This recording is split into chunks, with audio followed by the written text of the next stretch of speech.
കണ്ണൂർ നഗരത്തിൽ നിരവധി ആളുകളെ കടിച്ച തെരുവ് നായ ചത്ത നിലയിൽ ബസ് സ്റ്റാൻഡ് പരിസരത്താണ് നായ ചത്ത നിലയിൽ കണ്ടെത്തിയത്.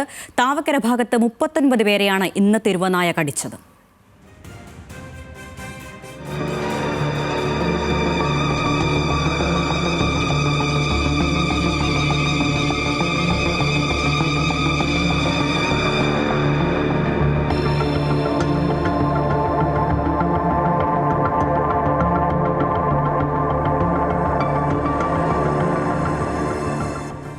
സരീഷ് പി.കെ. നൽകും വിവരങ്ങൾ. സരീഷ്, 1-2 പേരിൽ 39 പേരെയാണ് തെരുവുനായ ഇന്ന് മാത്രം കടിച്ചത്.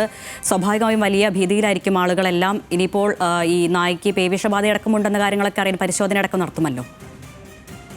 ഇന്ന് രാവിലെ മുതലാണ് താവക്കര ബസ് സ്റ്റാൻഡ് പരിസരത്ത് വെച്ച് ഏതാണ്ട് 30-ലേറെ ആളുകൾക്ക് തെരുവുനായയുടെ കടിയേറ്റത്. ഒരേ സമയം പല ഭാഗങ്ങളിലാണ് എന്ന് ആദ്യം സംശയമായിരുന്നു. പക്ഷേ പിന്നീടാണ് ഈ താവക്കര ബസ് സ്റ്റാൻഡിന് സമീപത്ത് തന്നെ വെച്ച് ഒരേ നായ തന്നെയാണ് ഇത്രയേറെ ആളുകളെ കടിച്ചത് എന്നൊരു സ്ഥിരീകരണത്തിലേക്ക് എത്തുന്നത്. പിന്നീട് ഈ നഗരസഭയുടെ നിർദ്ദേശപ്രകാരം പല ഭാഗങ്ങളിലും പരിശോധന നടത്തി വന്നിരുന്നു.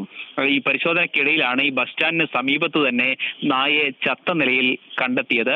എന്തായാലും ഇപ്പോൾ വെറ്റിനറി കേന്ദ്രത്തിലേക്ക് ഈ നായയെ മാറ്റിയിരിക്കുകയാണ്. ആദ്യഘട്ടത്തിൽ ഒരു സംശയം ഉണ്ടായിരുന്നത് ഈ ഒരേ സമയം പല ഭാഗങ്ങളിൽ ആളുകൾ പ്രവേശിക്കപ്പെട്ടതുകൊണ്ട് തന്നെ പല ഭാഗങ്ങളിൽ നിരവധി നായ്ക്കൾ ഉണ്ടായിരുന്നു എന്നൊരു സംശയം ഉണ്ടായിരുന്നു. പക്ഷേ പിന്നീട് CCTV ദൃശ്യങ്ങളുടെയും ഒപ്പം തന്നെ ഈ പരിക്കേറ്റ ആളുകൾ പറഞ്ഞതിനനുസരിച്ചാണ് ഒരു നായ തന്നെയാണ് പല ഭാഗങ്ങളിലായി ഓടിയെത്തി കടിച്ചത് എന്നൊരു സ്ഥിരീകരണത്തിലേക്ക് വന്നത്. അതുകൊണ്ട് തന്നെ ആ നായ ചത്തതോടുകൂടി പരിഭ്രാന്തി ഒഴിയുകയാണ്. പക്ഷേ ഏറ്റവും നിർണായകമാവുന്നത് ഈ നായയ്ക്ക് ഏതെങ്കിലും രീതിയിൽ പേവിഷബാധയുണ്ടോ എന്നൊരു സ്ഥിരീകരണത്തിലേക്ക് എത്തേണ്ടതുണ്ട്. അതുകൊണ്ട് തന്നെ നാളെ രാവിലെ ഈ തെരുവ് നായയുടെ പോസ്റ്റ്മോർട്ടം നടക്കും. അതിനുശേഷം മാത്രമായിരിക്കും ഈ പേവിഷബാധ ഉൾപ്പെടെയുള്ള കാര്യങ്ങളിൽ ഉണ്ടോ എന്നുള്ള സ്ഥിരീകരണത്തിലേക്ക് എത്തുക. എന്തായാലും നിരീക്ഷണത്തിൽ കഴിയാൻ മുഴുവൻ ഈ നായയുടെ കടിയേറ്റ മുഴുവൻ ആളുകളോടും നിർദ്ദേശിച്ചിട്ടുണ്ട്. അതോടൊപ്പം തന്നെ ഈ തെരുവ് നായകളെ പിടികൂടണം എന്നൊരു നിർദ്ദേശം കൂടി നഗരസഭ മുന്നോട്ട് വെച്ചിട്ടുണ്ട്. അതുമായി ബന്ധപ്പെട്ട പദ്ധതികൾ കാര്യക്ഷമമാക്കും എന്നുള്ളതാണ് മേയർ അറിയിച്ചിരിക്കുന്നത്.